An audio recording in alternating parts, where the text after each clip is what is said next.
Welcome to the Artistic Finance Podcast, where we break down the wall between art and money. If you're here looking for how to be an artist and financially sustain a career, you're in the right place. Keep listening and join us as we learn about artists and how they make money work for them. Hello, everyone. This is your host, Ethan Steimel, here for episode 22.1. This is part 2 of our interview with Geoff Gersh. In the previous episode, we focused on finance, and here we focus on Geoff's music.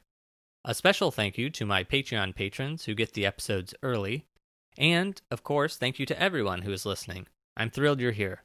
I do have a teeny tiny minuscule little favor to ask. If you haven't done so already, please find the show on YouTube and become a subscriber, and or find us on your podcast app and subscribe there. Each subscriber bumps up our numbers and helps us find new listeners. Today's guest is musician and composer Geoff Gersh. In case you missed part 1 of our interview, I'll give you a quick introduction. He is an electric guitar player who pre-COVID performed live music to silent films at the Nighthawk Cinema in Williamsburg, Brooklyn. He has been playing electric zither for the Blue Man Group since 1998 and subbed on Broadway's Rock of Ages from 2012 through 2015. He creates music through his moniker Ambient Fields, and while New York City was under quarantine, he visited every single neighborhood in New York City, over 375 locations, and he made a field recording to document the quieter city. Without further ado, let's get to our interview. So you played guitar, electric guitar for that? Actually, mainly electric zither. That instrument is primarily what I play in the show, but I do play guitar for one piece. And that's more of I'm saying recent. I think we started doing that 8 or 9 years ago. Okay, I didn't realize it changed. I mean, I sort of knew it was different every night, but I didn't realize it changed majorly like that. I mean, the show opened in New York City in 91, I think. Yeah, 91.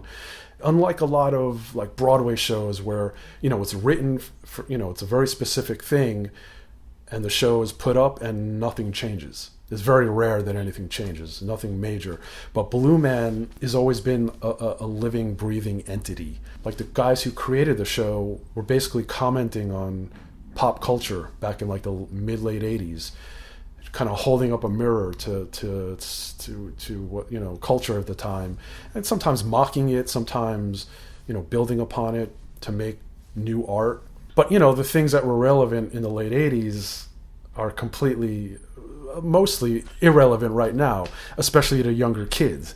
So it's the kind of show that has, it's kind of just a given that you have to update it every so often. I've never been to see it, but I know the space is pretty small where it is. How many people are in the band? Yeah, so the New York City Theater is the smallest show out of the whole company. Our theater holds around 300 people. It's, very, very small, very intimate. There are 3 people in the band. About 8 or 10 feet above the stage, there's the band loft. So the band, we're visible. We wear like paint on our face, this like day glow paint. And we have these like shirts on that also have this day glow fabric on it. So our lighting is black light. So once that light goes on, all you see is like the outline of all this paint. Our direction is to look kind of tribal, humanoid. So yeah, it's kind of, it's kind of funky. Wait, sorry. So the band is separate from the Blue Men, though, right? Or you are one of the Blue Men? No, the Blue Men and the band, as far as characters go, completely separate. The Blue guys, they put all that blue stuff on their face, and because I've only seen on commercials or like clips, and I always thought they played all the music, but clearly not. No. They play all of the percussion instruments, which are sometimes traditional drums. A lot of times are homemade instruments. They use PVC piping a lot for instruments. The core group of the band is a drum set player, and then 2 string players, which, like I said, I play the zither, and then there's a Chapman stick player. So it's pretty unique. It's unique instrumentation. The style of music is very tribal rock. kind of vibe. Okay, all right. Well, we can move on from that, except for one more question. Sure. Yeah. Cirque du Soleil, a couple years ago, I thought, bought Blue Man Group. Yep. And Cirque du Soleil is now going bankrupt. Yep, that is correct. So do you know, is Blue Man Group going to survive? Well, that's the big question mark. There's not much that I can tell you. I mean, what I do know is that, yes, they're going through their bankruptcy. I don't know anything about it. Yeah. They've sent us things in the mail, and a lot of it's very lawyer talk. Yeah, I see. Yeah. Very long memos, basically just saying that yes, we're doing what has to be done to file for bankruptcy. But the company is huge, and there's a lot of people that want to see it survive and need it to survive. And I think it will survive. I feel pretty confident about that, and I think Blue Man will also survive that. But the big question mark is, okay, the company will survive, but then we need people to come see the show to then keep surviving. That's really what the big there's just so many unknowns right now. We don't know. There's a lot of people writing about how New York is dead and it's never going to come back. I don't buy that at all. Things are very rough right now. But the city is still very much alive. There's a lot of art going on outdoors. There's a lot of music going on outdoors. I personally have already done a few gigs outdoors, and people come. People want that. Tourists, people from out of the country especially. I don't think they're going to want to come back here until it's pretty close to being, I don't know if you could ever guarantee anything, but that it's safe. It's safe to go inside buildings and sit next to people and enjoy theater and enjoy live music. I have no doubt that people want to do that and will do that as soon as they can. It's just the big when. Well, if Blue Man survives, I promise I will go see a show. Well, make sure you get tickets for that. I'll pay. No. Who got you that job, or who told you about it? When I was in college up at New Paltz, met a guy who's now a very good friend and collaborator of mine, Jason Finkelman. We started working together, collaborating together. He hosted a bunch of workshops, inviting different musicians up to New Paltz to give concerts and workshops.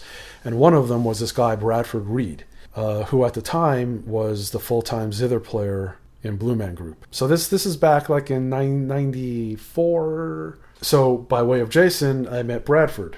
We played music together, and so that's how I got to know Bradford. And I graduated in 95. Then in the summer of 1998, I went to go see Bradford perform. Afterwards we're talking, and he's like, oh, I think I might need a new sub at Blue Man. Would you be interested? I'm like, yeah, absolutely. While I was in high school and in college, I played in the pit for a few different musical theater productions, and I always had in my mind that that is a job. If I was to have a steady gig, something like that is something I would love to do, playing for theater. So when Bradford told me that, I was like, again, at the time, I was doing various part-time jobs. A couple of them were at record companies, and to be able to have a gig like that was yes, I would love to do that. That was in the summer, and I think by time, I don't think I auditioned until October, late October, mid-late October. Short of my college guitar audition, I think that was my first real audition. I remember walking to it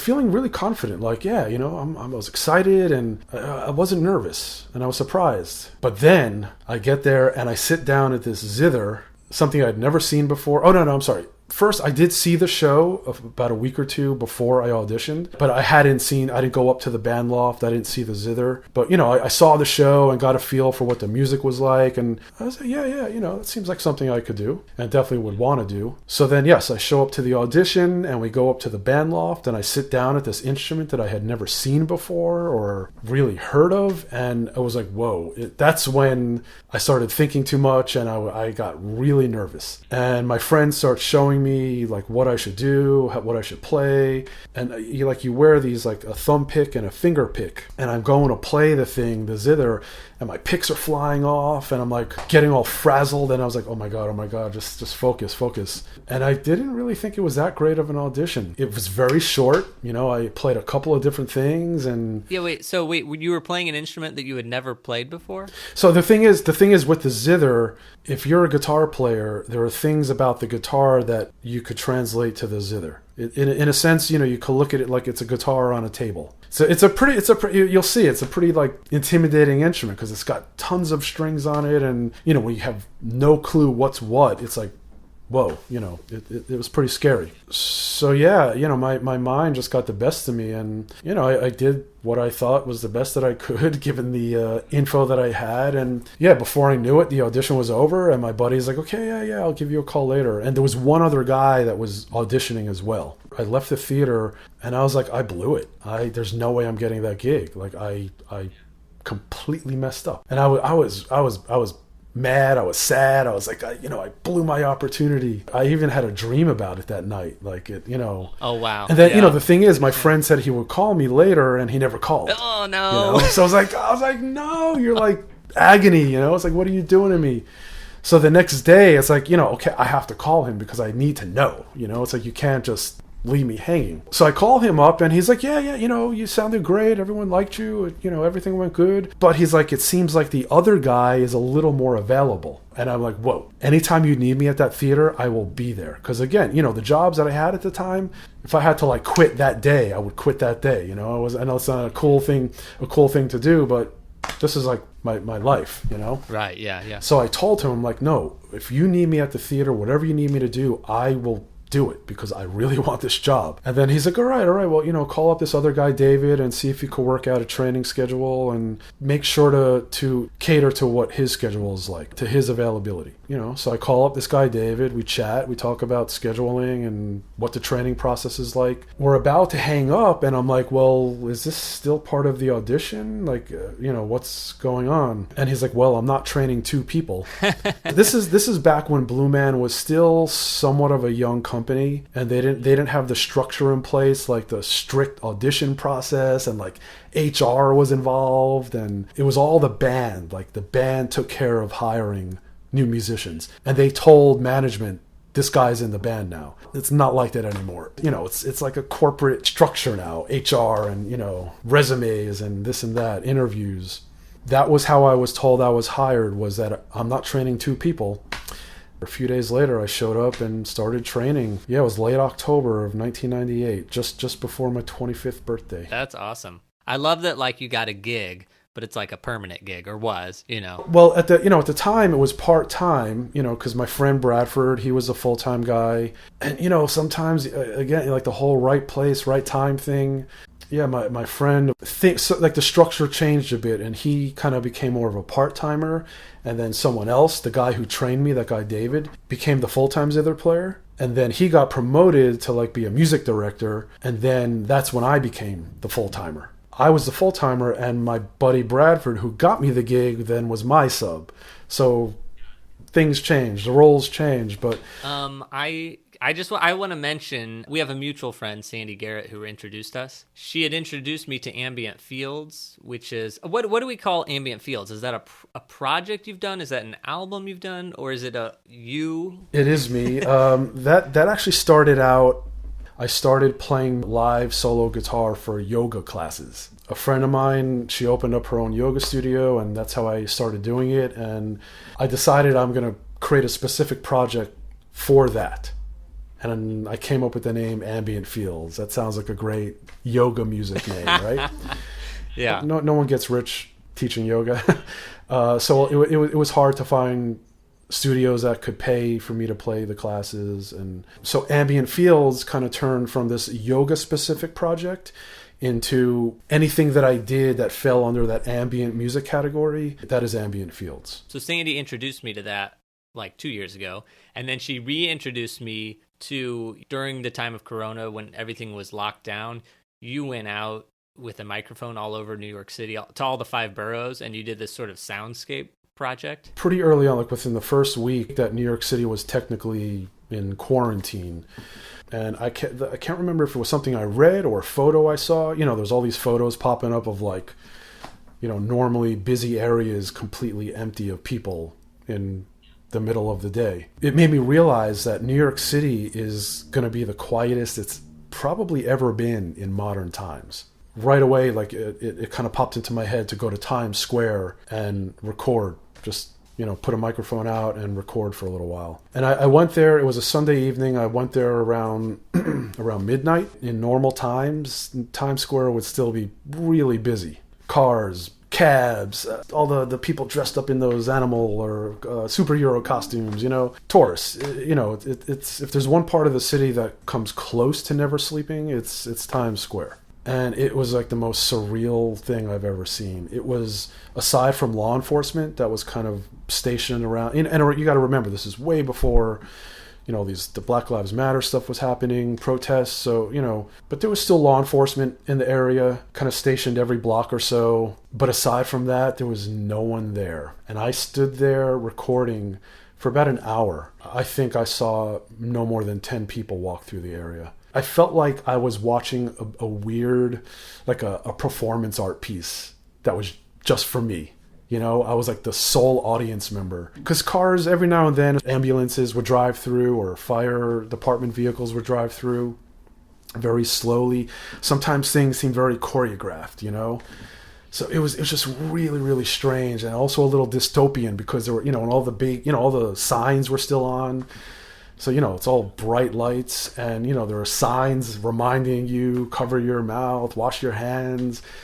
So it had this weird Blade Runner vibe to it, Initially, my thought was to go to iconic parts of the city, places tourists go, but even locals will go as well, to record those areas, to make field recordings of those areas. Like this is a project about sound. Like the visual aspect of it wasn't anything. I mean, I would take photos at the locations, but it was really all about sound, documenting the sonic landscape.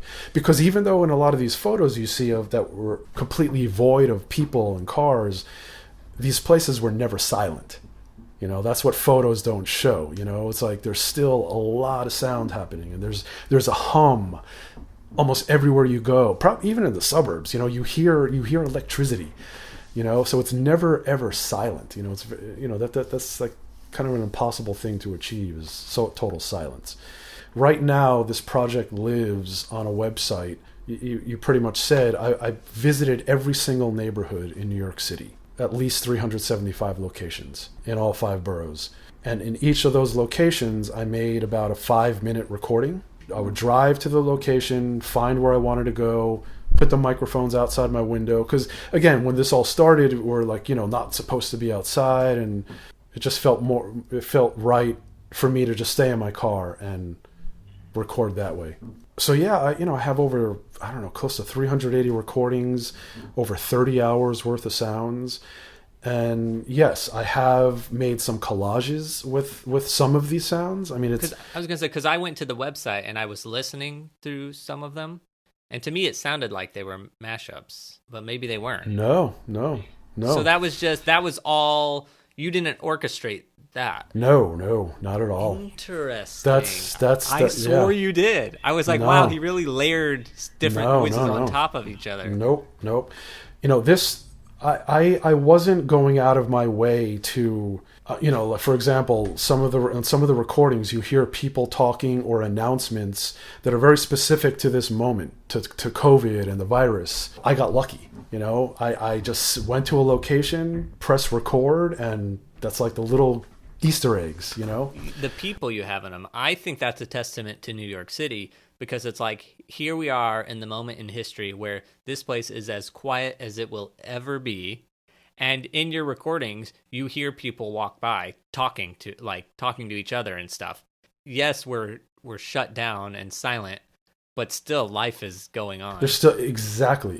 And that's what I was saying about these photos, which are, they're amazing to see and weird. That's just one little glimpse. That's like a little microsecond of a moment. I just wanted it to be very organic, like as if you walked out of a building, got out of your car and just walked down the street or stood in a location, and that's what you hear at that time. And, what you hear might be, compared to like normal times, it might be a bit quieter, but there's still activity. There's still people walking by. There's still, cars and buses and delivery trucks, like life.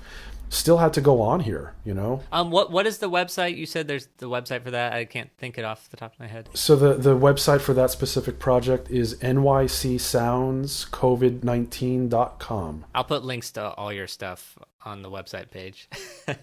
Well, I find it very interesting from like an NPR documenting history, sort of standpoint. This COVID thing, if it never happened, I probably never ever would have thought to visit every single neighborhood in New York City. And that alone was a very cool thing to do, because there's so many parts of New York City I had never seen before, and a handful that I had never heard of before. There were moments about, that were, it's like, wow, this is kind of sad that, normally that would be an amazing thing to do and explore the neighborhood and explore the food and the culture. But that's not what this was about, It's like, it wasn't about walking around and it was really about getting to a location, pressing record for 5 minutes and moving on. Anyway, I think it's a really cool project, and I encourage everybody to go check it out.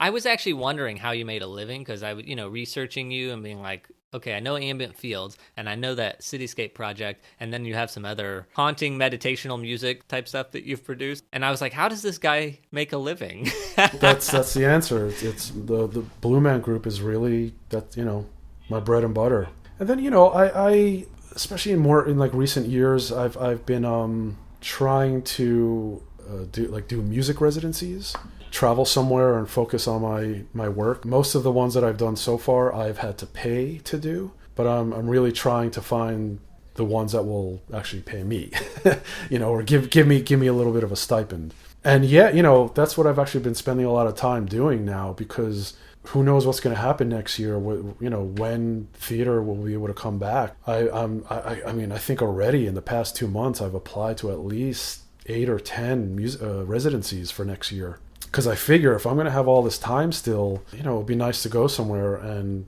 focus on my work. Aside from that New York City Sounds project that I did, I haven't really been very active with creating music these past few months. I don't know. It's a weird time, and the inspiration isn't there. I play guitar every day almost. I just noodle around, but as far as like really doing what I do, like the music you hear on that Ambient Fields stuff, I haven't really been creating that much, and I don't feel like I need to force myself to. Everyone reacts to things like this in different ways, and I know some people who have been crazy busy working on music and producing things, and that's amazing. I don't know. That's not where my head has been at.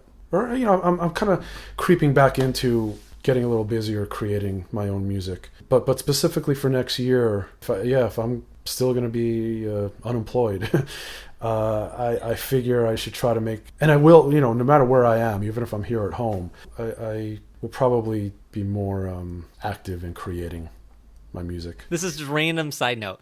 Nicole and I feel like might be the only people in the world like this, but all the music we listen to in our life is through Pandora. And if we don't listen through Pandora, it's YouTube. Like, we're looking it up on YouTube. So I, of course, am like, I'm going to talk to Geoff Gersh. I got to listen to some of his stuff. So I go to Pandora, but you're not on Pandora. I personally don't want to be a part of the streaming culture. I'm not trying to kid anyone. I'm not, I don't think I'm going to make much money from the streaming thing, regardless whether I'm on there or not. And I've never really promoted it. I would much rather people go directly to my website. They could stream the music there. And if they like it and want to purchase it, awesome. That's great. I would much rather them do that than to go through all these other avenues where someone else will also get a cut of that money, And it's a weird thing, like even some of these bigger, huge artists, I think they have a right to complain about the way that is structured, because a lot of times people will see, Taylor Swift, why, I don't know, I'm just throwing a name out of the air. Why is she complaining? She has all this money, successful, but still that's like her work. It shouldn't be like devalued because, it's on the streaming site, and, obviously she's going to get a bigger cut of the streaming revenue than someone like me. But for so many artists, you're told like, oh, you're not going to get paid for this gig, but it's exposure. You'll get exposure. People will see you, and that, who knows? And sure, sometimes that could lead to some amazing work. But does exposure pay the bills? No, But yes, I am purposely like not putting my music, especially my newer music, on any of these streaming sites. some people have told me, that might be a mistake because, someone might be searching for a certain kind of music one day. They'll come across your music and be like, this is what I need for this film or this project. But it's like at this point in my life, I'm not really worried about like potentially, I don't know, losing work because my work isn't out there. People might be listening to this and laughing, but I would much rather send people directly to my store than to like these 20 other stores that will also take a cut. It's like, if I'm going to make some money off of my music, I want to make as much from it as possible.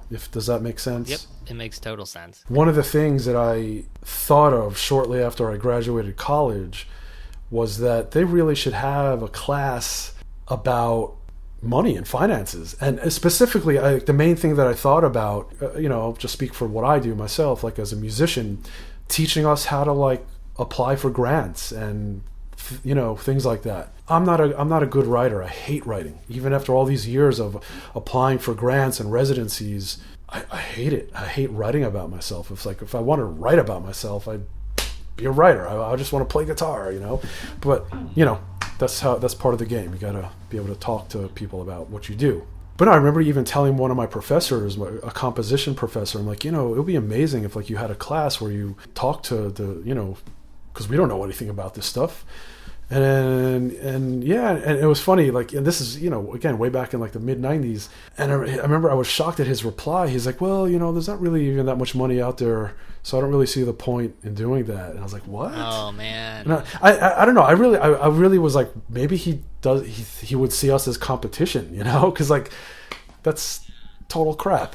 I would expect the answer to be the reverse of that, which is there's so many avenues in which to make money, we can't possibly cover them all. And they don't need to cover them all, but just the basics about grant writing and how to write a grant and some of the options you have. I was like, and I don't know, maybe that is a thing now, and maybe that's part of some programs. Well, I will say all the professors, most of them have mentioned like, oh, we have a business of finance class or something. My critique of those classes is often it's like how to make a resume is what it sort of turns into, and how to do your portfolio. And I'm like, mentioning a 401k like one time, like, yeah, it's good. It's usually not really about money. Yeah. Knowing those things coming out of school could be very helpful for students. When there's like art students and they're teaching them, I think the professors or people think, okay, they'll get out, and the ones that want stability will get their full-time job with like the Blue Man Group or something like that. And then the others will be the artistes who like find some random weird path that we could never ever imagine. Yeah, no, I guess it's like they're like, well, my job is just to teach them about art, Exactly. It's like some will rise to the top and some will fall, and such is life. yeah. No, totally. Yeah, but and I guess that's part of the journey. It's just learning as you go along. Yeah. Yeah. Okay, wait. I want to explore this little the streaming thing just a hair more. I was on Ambient Fields and Geoff Gersh and New York Sound COVID-19, NYC Sound COVID-19. So I was jumping around. Yeah, all of those websites are through a service called Bandcamp. Which is a really, really amazing platform for musicians. And so, yeah, all the infrastructure, is set up by them. Because I didn't know, the Ambient Fields, you can get a discography for $26.40 if anybody wants to get all of your 7 albums. Yep, all digital releases. And one of that release, Olafsfjordur, that is also released as a limited edition CD with, going back to what you were saying way earlier about picturing the town I was in. The CD includes 6 prints of photos from around that town. At that residency, there was also a photographer, so he graciously, generously donated some photos for me to use for my CD release. So yeah, that's a physical product that can be purchased. Okay, and also the NYC Sound COVID-19.com. Easy website to remember. Yeah. You have the full discography there available for $40, just in case anybody wanted to go. If you're looking for city ambiences, like over 30 hours worth, then that's the place to go. That was part 2 of our interview with Geoff Gersh. My takeaways were, if you want to have a residency as an artist, you have to know how to write an application. It's grueling, but you'll have to do it. Do the most talented artists get the most attention, or do the ones who can promote themselves? Regardless of the answer, you'll only be accepted to the residencies you apply for, so get used to filling out those applications. Bandcamp.com is a resource to know if you are a musician, or if you want to support musicians directly. Just like we utilize Patreon.com for supporters of this podcast, Bandcamp.com is built specifically for musicians to distribute their music directly to fans. As always, a special thank you to my Patreon patrons. Check out the page at patreon.com/artisticfinance. And to everyone listening, wherever you are in the world, just know that you are valued, and you are not alone. And I want you to know that we're here for you, and we love you. That's it for today. Until next time, break a leg. Thank you for listening to Artistic Finance. Find more information on our website, artisticfinance.com. Please subscribe to our podcast and please leave a rating and review. Artistic Finance is produced in New York City by Nicole and Ethan Steimel. Producing consultant Ann Nygren Doherty. Graphics and website by Josh Cutler. Music by Chang Liu.